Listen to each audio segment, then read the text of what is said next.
Bueno, o Consello naceu con un mandato fundacional que é o de preservar os valores culturais do povo galego, que é o que está na súa idea original. Esta é unha idea plural e moi aberta e ao propio tempo un pouco preservacionista ou conservacionista, que é moi debedora da tradición, eu creo que xa da antes da Guerra Civil, da época dos seminarios de estudos galegos, e da idea de que recuperar o patrimonio pois é unha forma de construir unha cultura nacional. É unha institución que está no Estatuto de Autonomía de Galicia e, por tanto, o que está no Estatuto é o que autodefine a propia comunidade como colectividade, como povo. O Estatuto é aprobado por referéndum do povo galego e, por tanto, que para eliminar o Consello da Cultura Galega, pois debería establecerse un referéndum, nada menos. Esa é a importancia que non convén esquecer. O Consello da Cultura Galega é unha institución extraordinariamente original, mesmo dentro da legislación española, e poucas experiencias hai en Europa, unha experiencia que en grande medida viña do espírito escandinavo, conforme se crea un marco para, por unha banda, aconsellar, por outra banda, estudiar, e por outra banda, criticar no sentido positivo, así polo menos entendemos aquelas cuestións, digo, que deben ser consideradas para o desenvolvemento da pluralidade que representa a realidade cultural dun país. Nese aspecto se caracteriza pola súa autonomía e pola súa independencia. No Consello da Cultura Galega deben de estar todas as voces, ou polo menos o máximo número de voces posibles das institucións e das persoas que algo teñan que decir alrededor da cultura galega. Porque nela agrupouse moita intelixencia, foi unha institución moi atenta ás realidades máis vivas da cultura, algo que en principio se sospeitaba que podería dar lugar a unha institución pois con certa tendencia ao anquilosamento polo propio feito de que na súa fundación, na lei da súa fundación, pois só aparecían unha serie de institucións, algunhas pois que efectivamente se podía supoñer un certo carácter conservador ou inmobilista, e isto, sin embargo, pois non foi así. Sendo unha institución que ten 30 anos, unha institución aínda máis ou menos nova, eu creo que nestes sentidos que acabo de decir, intelixencia, boas maneiras e apertura á realidade viva da cultura galega, é a institución, eu creo que máis exitosa e máis exemplar das que hoxe están vivas en Galicia. Con Filgueira Valverde comenzamos unha laboura que eu xa viña facendo desde que Piñeiro chegou a Galicia no ano 50, xa viña colaborando con ele e con os de Galaxia en esta loita por a cultura galega. Con Filgueira se puxo en marcha pois o Consello da Cultura e se puxo en marcha a Lei da Galeguidade.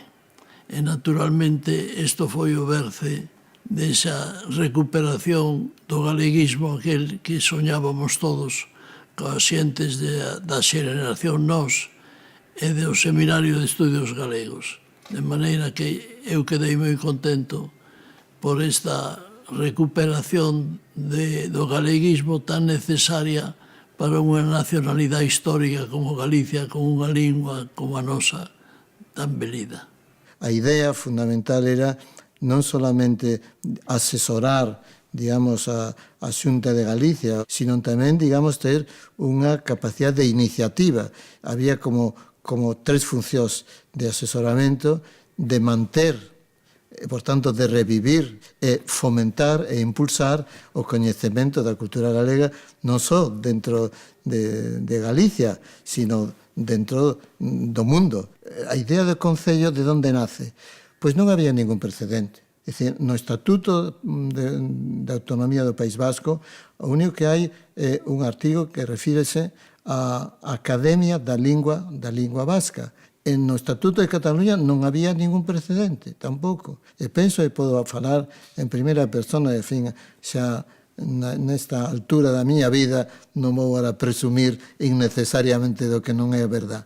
Pois a idea foi mía. Que era o propiamente galego da cultura, e pensamos que esa pregunta previa sobre que concepto de cultura estábamos utilizando pois era de relevo, non sexa que nos atopáramos ca sorpresa de estar empregando pois un concepto moi herdeiro de tradicións do XIX, moi estáticas, pouco dinámicas, ás veces un tanto esencialistas, e polo tanto responde a esa pregunta, crítica, debate, porque ao propio tempo non somente se trata de incorporar disciplinas, materias, olladas diferentes, senón perspectivas que moitas veces están en conflicto. E esa idea de conflicto cultural, de pluralismo interno, pois queremos tamén subliñala. Por lo tanto, non é só a novedade, recoller os debates máis recentes en diversos ámbitos, sobre a idea de cultura, senón tamén os propios debates e conflictos, ás veces ben agudos, en derredor do que debemos entender hoxe por cultura. Bueno, o Consello foi creado desde o principio como unha institución de institucións. Penso que isto é un dos grandes acertos, aínda que poida parecer que isto limita un pouco a súa mobilidade e a súa frescura, tamén lle dá moita máis seguridade e dalle maior riqueza, porque as institucións son sectoriais, o sea, as que se ocupan pois, da investigación da lingua ou do patrimonio ou do territorio, ou que son institucións de outro estilo, como universidades, etc. Podría asimilarse un pouco ao Instituto de España, pero o Instituto de España é só reunión de academias. Entón, creo que este é máis ampla, ¿no? Porque ten institucións que son academias, ten universidades, ten centros de investigación e ten persoas a título individual. Isto é o que lle dá variedade e ao propio tempo profundidade institucional e estabilidade. O Consello naceu como un pouco que as ferramentas e as posibilidades que os seus animadores naquele momento creían, non? De feito, eu creo que era o máis novo do Consello cando entrei, non? E dubidei no momento de entrar, porque había algúns sectores que vían que o Consello pois era un lugar rancio onde se iban a consolidar determinadas persoas e determinadas institucións e deixar fora outras. O Goberno galego propón para o Consello unha sorprendente composición antidemocrática. O Goberno galego pretende que este Parlamento outorgue a certas institucións, en grande parte privadas e elexidas arbitrariamente, a capacidade de cooptaren ao resto dos membros do Consello e de se constituíren en tutela permanente da nosa cultura. Ignórase entidades e sectores sociais de decisiva importancia para a promoción e modernización da vida cultural galega, incluíndose pola contra entidades de moi pouca representatividade. Pero ao mesmo tempo eu ao final decidime entrar por unha cuestión que me parece moi importante, e é que unha sociedade, un país, unha cultura, unha nación necesita institucións sólidas, maduras e representativas. E, por tanto, non se trata de que entre o primeiro que chega, pero trátase de que haxa unha pluralidade que reflicta a propia realidade social. Na realidade social hai distintas maneiras de pensar, incluso distintas maneiras de entender a cultura, e eu creo que todas elas deben de estar representadas no Consello para que se discuta, para que poida haber vida. Porque se o Consello ao final é un grupiño de amigos ou de persoas que todos pensan igual, pois, bueno, mala función imos facer e, desde logo, moi pouca representatividade imos ter respecto da sociedade galega. Sí, o Consello está obrigado a ter relacións coas institucións autonómicas en primeira instancia, con outras tamén de carácter local ou non autonómicas, tamén de carácter estatal ou externas a España, pero a institución coa que está obrigado a ter unha relación máis directa, máis próxima, é co Parlamento de Galicia por unha razón, porque o Consello se financia con fondos públicos e o titular da soberanía do pobo galego é o Parlamento de Galicia. E, por tanto, como sucede con cualquier outro departamento do Goberno de Galicia, temos que presentar no Parlamento as nosas propostas, o noso plan de actuación anual e o plan de orzamentos para cada ano, que é sometido ao criterio da Comisión de orzamentos que todos os anos se reúnen no Parlamento de Galicia, é onde o presidente do Consello debe dar conta do que fixo naquele ano e do que pensa facer o ano seguinte. É certo que no Consello da Cultura Galega non cobramos por estar aquí, non?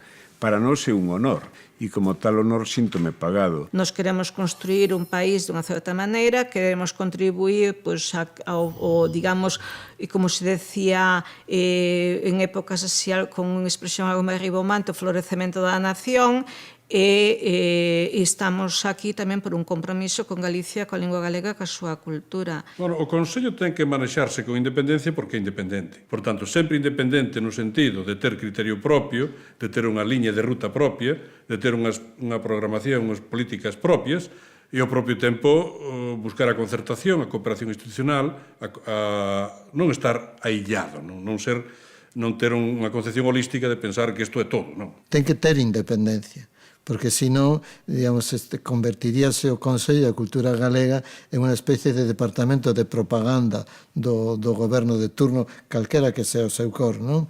Falamos das obras do Camiño de Santiago e dos informes, do informe que fixo o que fixeron no Consello de Cultura, as ponencias de arquitectura e arte e do patrimonio que presiden de Llano e Barreiro. Tivemos un diálogo sobre elas co presidente e cos dous conselleiros. Pero é que todo o mundo confunde cualquier poder que haxa en Galicia coa Xunta de Galicia. Por tanto, hai que explicar que non é así. Formamos parte dun entramado institucional. Como hai un Parlamento, como hai unhas consellerías, como hai uns consellos consultivos de outro estilo. O poder político tivo sempre co Consello unha relación de non comodidade, por non decir incomodidade.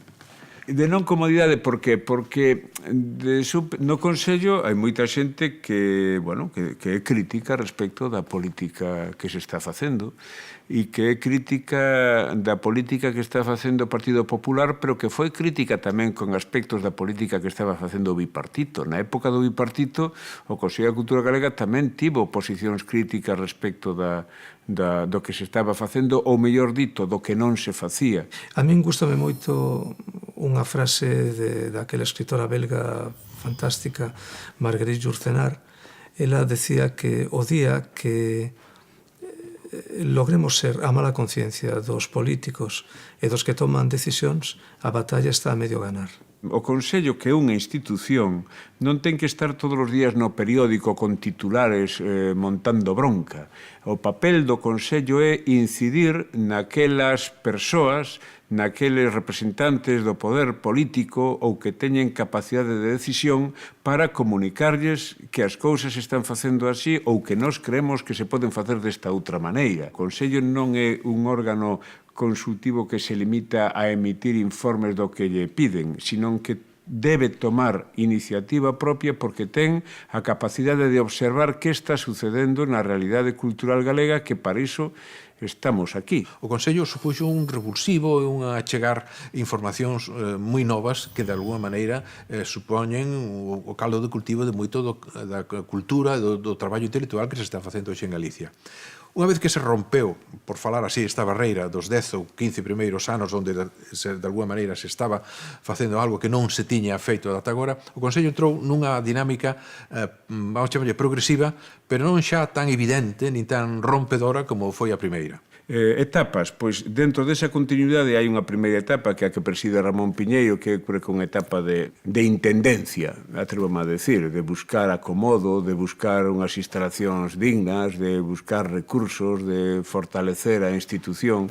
Hai unha segunda etapa que é a etapa xa de Xosé Filgueira Valverde, que é unha etapa xa máis consolidada. A figura de Filgueira Valverde empataba moi ben ca administración de Manuel Fraga, porque Filgueira fora profesor do presidente Fraga, e iso, había unha certa sintonía entre eles. e esta casa pois ten as instalacións actuais e se afianza. Logo, a etapa de Carlos Casares, eu creo que Carlos o que intentou foi abrir o espacio da cultura por unha banda cara ao exterior, conectar a cultura galega cara a fora e conectar a cultura galega cara a eses novos ámbitos da cultura que non son os estrictamente filolóxicos e literarios, e esa línea está potenciada polo actual presidente Ramón Villares. Quizáis o que máis reflicte, na miña opinión, esa línea é a presencia do Consello de Cultura Galega nas redes. A estrategia do Consello, por exemplo, o portal da Cultura Galega ORG, que eu creo que é unha das cousas das que máis orgullosos nos podemos sentir, pola aportación, pola riqueza, é unha referencia constante, é o gran escaparate, que se pode facer moito máis, evidentemente. Pódese facer moitísimo máis, pero depende un pouco tamén da propia sociedade galega, do propio Consello e das institucións que o doten de recursos, claro. O Consello da Cultura estruturase basicamente en 3 niveis. Nun nivel está a Comisión Executiva, noutro nivel está o plenario e noutro nivel están as comisións. O órgano máximo de decisión é o plenario, naturalmente. O plenario reúnese en poucas ocasións ao longo do ano. No plenario están integradas institucións que están xa definidas na propia lei de creación do Consello e tamén están integradas personalidades individualmente. E ese plenario vai se renovando por quendas cada pouco tempo. 4 anos, bueno, pois unha parte importante deses anos dedicámola a unha remodelación interna do Consello e despois xa, bueno, pois a potenciar actividades que xa existían, algúns arquivos, por exemplo, o arquivo de migración. Creamos arquivos novos como o arquivo de planificación lingüística, creamos ponencias novas como a de ciencia e tecnoloxía e, sobre todo, o que fixemos foi organizar moitos encontros, congresos, debates que movilizaron durante 4 anos no Consello, bueno, non durante 4 anos, menos porque os primeiros en realidad non dedicamos a isto, alrededor de 2.000 persoas, é dicir, pero 2.000 persoas non públicos, sino xente que participou activamente, é dicir, expertos, xente que veu de fora, de outros países. Cando empezou o Consello, efectivamente, eu apoiei e promovín a necesidade de que houvese comisións especializadas nos distintos ámbitos. Esas comisións logo foron medrando, a prova de que a idea non era mala, non? E a prova é que cada vez se entende máis a cultura como algo moi aberto. Hai moita xente que cree que a cultura son os poetas e son os pintores, e a cultura é a vida dun país, a cultura é a organización do territorio, e a organización social, é a capacidade para desenvolver estrategias de ciencia e tecnoloxía, é a capacidade para abordar cuestións económicas e de explotación das propias riquezas naturais. Todo iso é a cultura, incluída a gastronomía, as festas e a maneira de relacionarse entre as persoas. E eu creo que é unha visión moi moderna da cultura. A cultura non como algo que se garda e que se exhibe nos escaparates e nos mausoleos, sino como algo que está na sociedade, que está na vida e que ten, ademais, as contradicións, as dificultades da propia sociedade e da propia vida. Por exemplo, nunha orquesta temos sección de cordas, de ventos, de percusión, ás veces coro. O conxunto ten que ser equilibrado, ten que poder desenvolver unha especie de polifonía que faga escoitar varias voces moi diferentes nun conxunto armónico. Moitas seccións, un sentido amplo da cultura, trátanse temas, por suposto, que teñen que ver ca lingua, ca historia, ca emigración, ca música, ca arquitectura, co patrimonio, etc., etc., etc.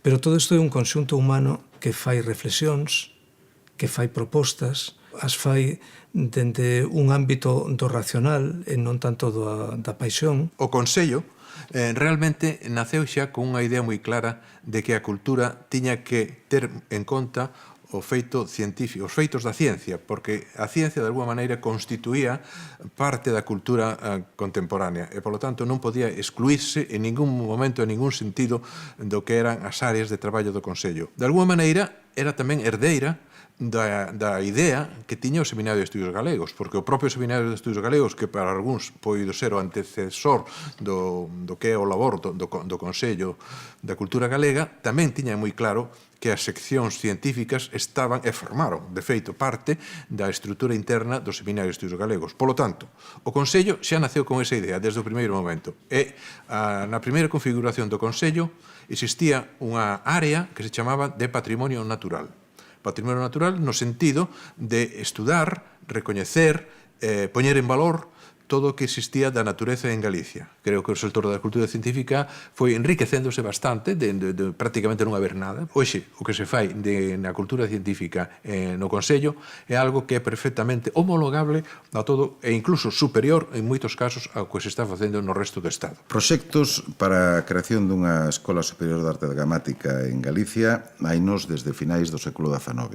Foi unha idea directamente do que era presidente do Consello daquela, de Carlos Casares, e eu como membro da sección de Artes Escénicas e Musicais, pois propuxen ali a creación desta comisión que foi aprobada unánimemente. É certo que iniciamos xa un longo proceso de peregrinación de despacho en despacho, intentando pois convencer a políticos e responsables de diferentes institucións de que Galicia pois necesitaba ter unha Escola Superior de Arte Dramática, de que había unha demanda máis que sobrada para ese tipo de estudos, e finalmente, bueno, pois atopouse o apoio do Concello de Vigo e despois, bueno, pois foi quen ofreceu os terreos e a posibilidade de que a escola se montase ali, en Vigo, onde está agora. Os encontros de normalización lingüística que se levan realizando durante todos estes anos, que son un encontro anual en que profesionais, distinto tipo de profesionais que traballan coa lingua nos ámbitos da normalización se xuntan tamén para, bueno, non solamente para rearmarse, para as xeiras seguintes, sino tamén para poñer en común novas experiencias, novos produtos, novos recursos, novas necesidades. Pois somos 10 membros, uns artistas, outros teóricos de arte, da estética, coleccionistas, fundamentalmente nos movemos por o campo teórico, pero o campo da creación tamén en todos os eidos, non? Nos xuntamos pois cada certo tempo e pensamos nas actividades que podemos facer ao longo do ano, que son moi variadas e que teñen como un denominador común que é Atalaya, que é o órgano de difusión da web cultural, chamase Atalaya, que cubre todos os campos da creación artística e a creación visual, e que é un produto desta sección dentro do Consello da Cultura Galega. Todo o mundo da creación visual, en xeral, pertenece a nosa sección de artes visuais. É dicir, non lle temos medo a esos eidos marxinais que ten o mundo da arte. Non somos ni tan académicos ni tan ríxidos neso, non? O Consello tense distinguido en máis dunha ocasión por ser a institución que crea vías de colaboración para grandes conmemoracións ou grandes celebracións ou programar actividades de grande alcance. Estou pensando, por exemplo, cando se celebrou o ano Cunqueiro, ou en actividades xa máis próximas, como poden ser algúns dos actos rosalianos que se celebraron este ano, non? Quer dizer que o fomento da cooperación institucional é, de alguna maneira, unha das divisas do Consello da Cultura. A Coordinadora de Traballadores e Traballadoras pola Normalización Lingüística botaban en falta un centro de recursos que lle ofrecera información, documentación sobre o proceso de normalización lingüística, sobre as normas, leis, decretos, sobre o material que se fora elaborando de campañas de animación, en fin, de toda unha serie de recursos que se viñan xerando de forma máis ou menos espontánea, ás veces por parte do propio goberno. Entón, había unha auténtica necesidade de ir recompilando esa información. Ese traballo o CDSG continuou facendo. Pero logo, aparte de, digamos, da recolla desta documentación oficial, tivo un labor moi activo na recolla de documentación xerada por todo tipo de organizacións ou de institucións ou de colectivos sociais, institucionais relacionados coa normalización lingüística. Primeiro, no marco daqueles servizos de normalización lingüística municipal ou de empresas que se estaban creando, como dixemos antes, na década dos 90, e despois dos equipos de normalización lingüística comezaron tamén a producir moito material de distinto tipo, de recursos didácticos, de estudos, de informes. Unha das cousas que chamou moito a atención foron os materiais de campañas de normalización lingüística, porque aí hai de todo. Tivemos unha recolla moi importante de material histórico, por exemplo, relacionado co Día das Letras Galegas e das campañas históricas dos Falalle Galego, Galego na Escola dos anos 70, aquelas campañas de sticks dos coches.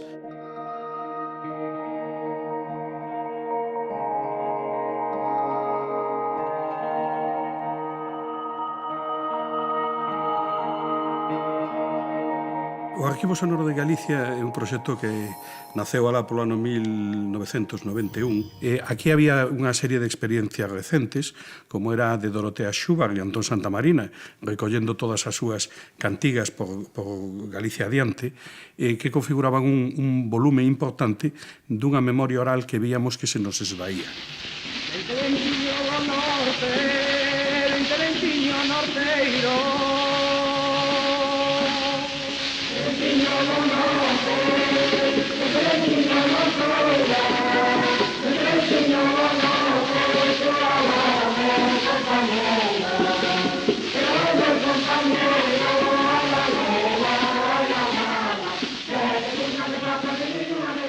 Moitas das grabacións que existen de América corresponden a momentos nos que aquí serían absolutamente impensables. Os primeiros magnetofós de cassette comenzan a circular por Galicia no ano 1968, 69, as gravadoras de Revox de bobina ancha antes, pero quen tiña unha grabadora? Moi pouquísima xente. Naquel tempo en que a Galicia emigrante, sobre todo a Galicia bonaerense, foi ese famoso facho que alumeou a cultura de Galicia nunha época escura, pois había un volume importantísimo daquelas grabacións ali conservadas. E entonces fomos o seu rescate. Naquel momento, cando fixemos aquela primeira aproximación a todos os fondos americanos e vimos que eran de especial interese, decidimos que, a parte de investigar e conservar, era moi importante difundir os materiais. Pero tamén había un aspecto, digamos, didáctico e de catalizador que queríamos, que era que se tomase conciencia da importancia deses materiais que estaban zarraspicados por moitos sitios. Persiste unha especie de instintividade de ser dun país, de instintividade, de intuición, non de conciencia. A conciencia vai se esvaindo cada vez máis. A conciencia arrequéntase en pequenos núcleos intelectuales das cidades, cada vez con máis vigor, cada vez con máis senso heroico e cada vez con unha maior determinación de que eso se impoña no porvir. Pero na aldea, no xeito consuetudinario, nas formas vitales inmediatas, salvo tamén o determinismo cerrado que impón esos tonos de vida ao xirar das témporas, as sementeiras, as cosechas, as tradicións do gando, salvo deso, esa concencia lúcida de pertenecer a un país, a unha evolución histórica, de estar proyectados hacia un porvir, eso vai se esvaindo dunha maneira dramática. Estaban morrendo, ou acababan de morrer prácticamente, todos os protagonistas da renovación cultural dos anos da época nós primeiro e despois das décadas seguintes. O sea, nestes anos desaparece Cunqueiro e pouco antes Otero Pedrallo e outros, entón tratábamos de fixar un pouco tamén todos eses restos de memoria oral culta que había nun centro que servise de referencia. No propio ano 1992, en colaboración co Correo Gallego, sacamos unha colección que se chamou a Fonoteca 92, donde nun dos apartados eran voces que nos lle proporcionábamos, despois había cuestións de música, etc. E pensamos que todo isto serviu para que efectivamente se tomase conciencia da existencia dun patrimonio oral e dun patrimonio sonoro, dun patrimonio musical que necesitaba dunhas estrategias específicas de conservación e que iban máis alá dos arquivos, bibliotecas e museos tradicionais. Si, dentro das xoias do arquivo sonoro, eu destacaría o disco coa voz de Castelao, o disco orixinal coa voz de Castelao.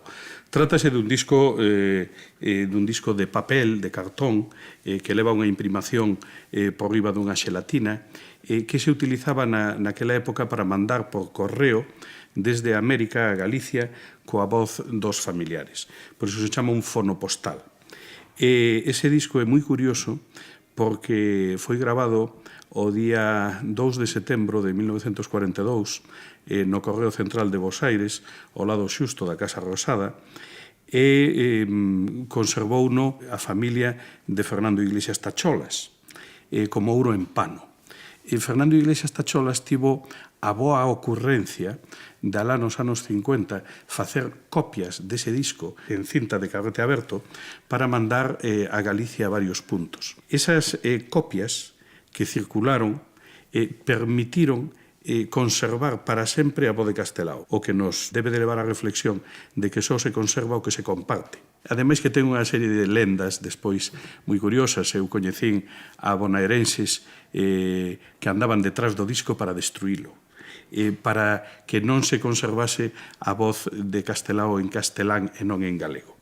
No hay obra de arte capaz de resistir el juicio del tiempo que no lleve el cuño de una nacionalidad, y por extenso que sea su imperio, jamás pierde el aroma de la tierra y del momento en que fue creado. Así esta obra mía no pasa de ser un simple experimento artístico, pero aunque mereciese ser traducida a todas las lenguas del mundo, jamás dejaría de ser una obra de arte gallego, porque está hecha con zumo de tierra y miel de tradición gallega.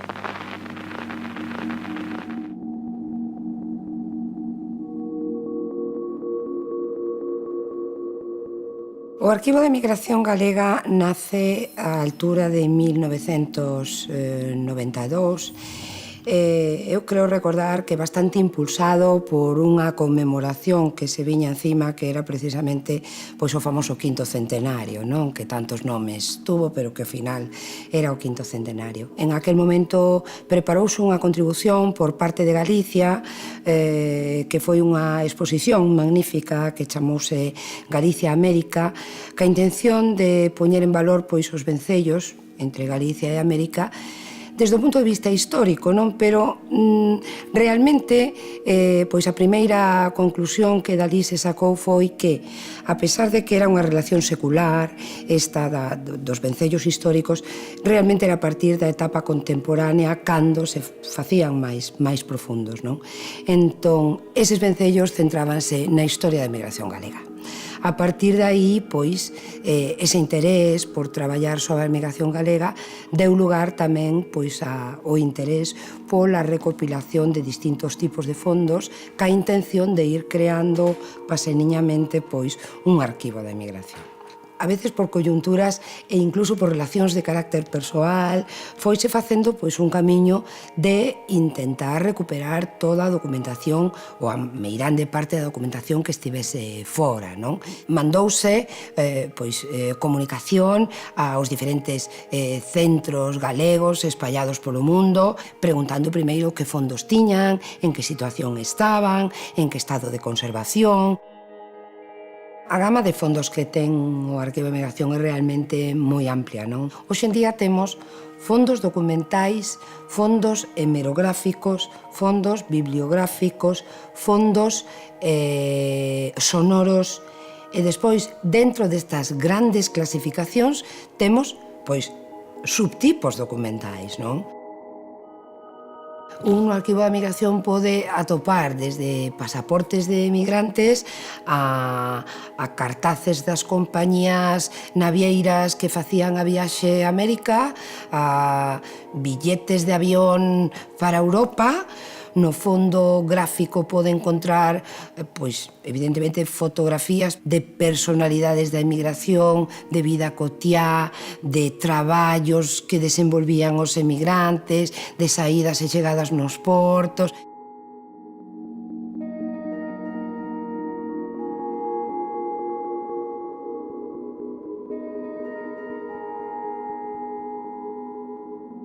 Vaya por diante que o Arquivo de Emigración non conserva obxectos. Esa sería a idea dun museo de emigración moi discutida tamén, e que o mellor pois pensouse en algún momento que o arquivo fose un precedente, non? Pero claro, hai cousas as que non podemos decir que non queremos ter. Ter a última bandeira que ondeou no centro gallego de La Habana, pois realmente é un luxo, non? E que foi a bandeira pois que foi arriada, digamos, no momento da intervención política do centro gallego de La Habana. Pero para min o valor realmente que ten esa bandeira é o vencello que ten ca propia historia da emigración, porque non podemos esquecer que non só a bandeira, senón o himno galego, senón a Real Academia Galega, foron ideas promovidas pola xente que estaba na emigración. Esas películas son o que se chamaba o cine de correspondencia, un medio peculiar de comunicación entre a parroquia da Colá e a parroquia da Ló. Os emigrados que estaban fora mandaban esas películas para que aquí pois, a xente da vila se xuntase e viran pois, como era Buenos Aires, como era Montevideo, que era o que facían alá, pois como se desenvolvía a xente, etc. E, a súa vez, os paisanos, acó, pois, facían outro tipo de documental no que enviaban os que estaban fora para decir como estaba a terra, o que progresara, o que empeorara.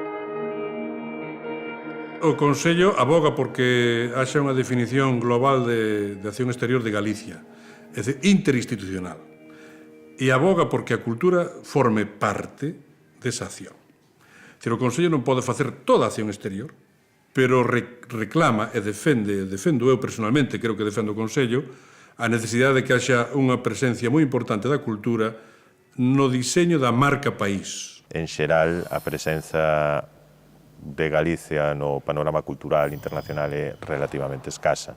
É certo que hai algunhas figuras literarias de certo prestixio que soan fora, como poden ser Rosalía de Castro ou en escritores de expresión castelá, sobre todo Valle Inclán, ou mesmo sempre a Pardo Bazán ou Camilo José Cela. Bueno, a imaxe de Galicia no exterior nestes momentos creo que é algo difusa, non? Como consecuencia en boa medida da ausencia dunha definición interna de cal debe ser un pouco o perfil que Galicia intenta transmitir ao exterior. Non, probablemente a nosa imaxe sexa o resultado dunha suma de diferentes variables onde podemos incluir pois, Santiago de Compostela e o camiño de Santiago ata as excelencias da nosa gastronomía, etc. etc. Non? No caso de Galicia isto é máis evidente, porque ao carecermos de institucións tipo como un Estado, a cultura, eu creo que permite visualizar e visibilizar e proxectar mellor o que é a realidade galega. É dicir, temos dous instrumentos esenciais.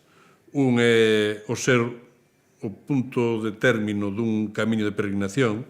E o segundo punto é que Galicia, por fas ou por nefas, tivo, sobre todo na época contemporánea, un comportamento sistemático de emigración que levou a moitos galegos por todo o mundo, especialmente no continente americano, pero non só no continente americano. Cunha característica moi esencial, e é que os galegos fora de Galicia non perden a súa propia identidade. En moitos casos, incluso a recobran e a construyen sobre algo que non tiñan. Eu sei que o Consello de Cultura Galega fai esforzos nese sentido e que, dados os seus medios, os resultados son un pouco menos que espectaculares. Por tanto, non vou ser eu quen diga que o que se fixo non está ben, todo o contrario.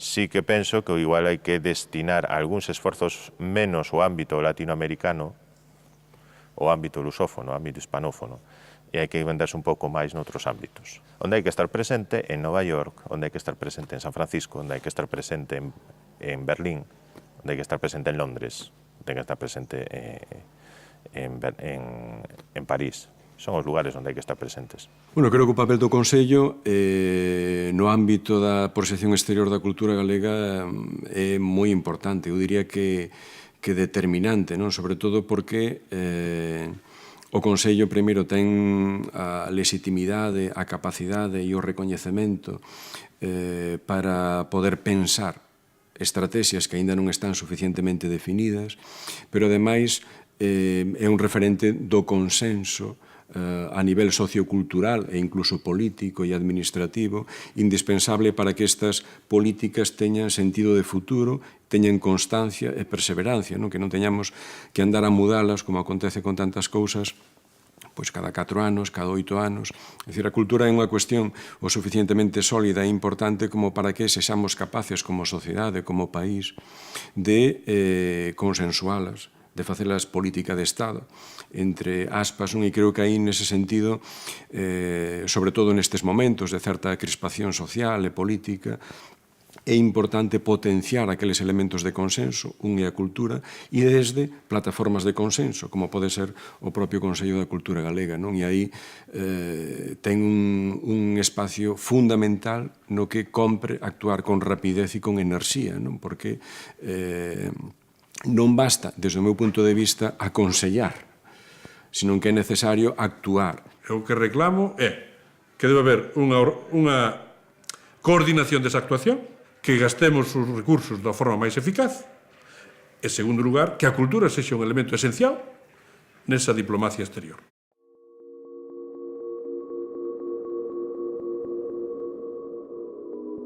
Eu, máis que o Consello, falaría da propios desafíos da sociedade galega. O Consello da Cultura Galega é unha parte institucional da sociedade galega. E a sociedade galega compónse dos cidadáns, dos homes e mulleres de Galicia, da súa economía, as dificultades das novas xeracións, os problemas demográficos, os problemas do desenvolvemento económico e empresarial, da organización e o respeto polo territorio e o medio ambiente, a cultura galega, a cultura como un activo, a cultura como algo que enriquece a sociedade, non como unha especie de adorno, sino como un valor engadido para que o tradicional se adapte ás novas realidades e aos novos tempos, a ciencia e a formación do capital humano a través das novas xeracións e as universidades. Ese é o desafío dunha sociedade que ten que ter un proxecto de futuro. Sin proxecto de futuro non hai sociedade. Non hai país, non hai nación, non hai galegos. Hai que partir do feito do que o Consello foi unha novedade total para o que é a política cultural española. E, polo tanto, o Consello tivo que buscar o seu sitio. Cal era o seu papel? En competencia, ás veces, con outras institucións, con outras administracións, pero tuvo que ir buscando e definindo buscando, de alguma maneira, o recoñecemento, pero a través das obras, dos seus traballos. Creo que aínda seguimos neso.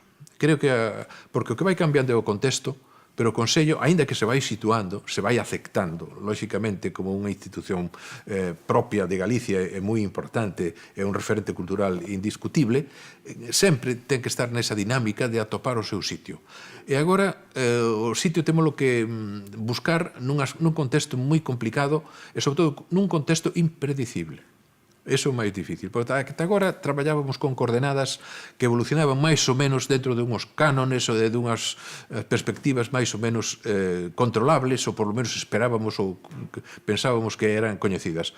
Hoxe, realmente, a incertidume, cara a onde imos, cara a onde vai a cultura, todo eso son, digamos, incógnitas. Son incógnitas que, no momento, eu creo que ninguén sensato pode poñerse en serio a definir e a resolver.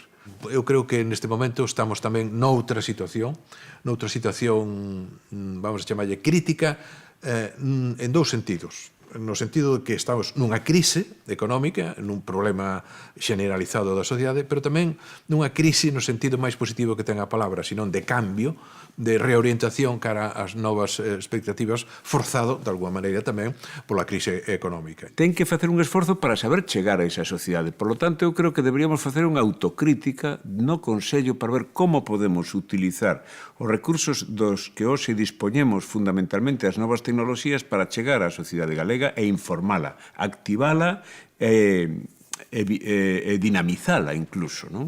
Entendo que exixe un desafío permanente, é dicir, o desafío permanente do Consello é precisamente estar nesas tendencias, neses ámbitos de innovación que se van producindo, sobre todo no campo da divulgación e no campo da interacción, porque é a única forma de chegar a eses non só usuarios, sino actores do presente e, sobre todo, do futuro na cultura galega. O portal na rede da cultura galega o reggae, a mí parece que é unha das cousas máis positivas que se realizaron e máis eficaces, non só para a sociedade galega, sino para estar presente no mundo. Porque ou a cultura galega está presente nos ámbitos das redes sociais do mundo e dialoga cas culturas nun plano global, ou a cultura galega desaparece, ou a cultura galega entra no desafío das novas tecnoloxías, ou a cultura galega perde o carro da historia. E, por tanto, aí estamos xogando a vida. Bueno, creo que o reto fundamental é baixar un pouco o diapasón ou a insistencia na cuestión da identidade e subilo na cuestión da eficacia do facer. É menos ser e máis estar, ou máis facer. E isto supón pois unha pequena viraxe. Non é seguro que eso se logre, pero ese reto é fundamental. De modo que non somos máis importantes polo que sexamos, senón polo que somos capaces de proxectar e de transmitir ao mundo. O espírito e o contexto no que se creou o Consello de Cultura Galega era o espírito de consenso. E me parece que isto é unha das ideas máis importantes, das funcións máis importantes que pode seguir cumplindo, que está cumplindo e que pode seguir cumplindo o Consello de Cultura Galega. Digamos que todos teñamos esa conciencia de que podamos ter un punto concreto, claro, sólido de coincidencia. Entón, digamos que o Consello da Cultura Galega pode ser e debe ser e seguirá sendo un abanderado do consenso de todos os galegos de aquí, de fora de aquí, dos de antes, dos de agora e dos que veñan despois.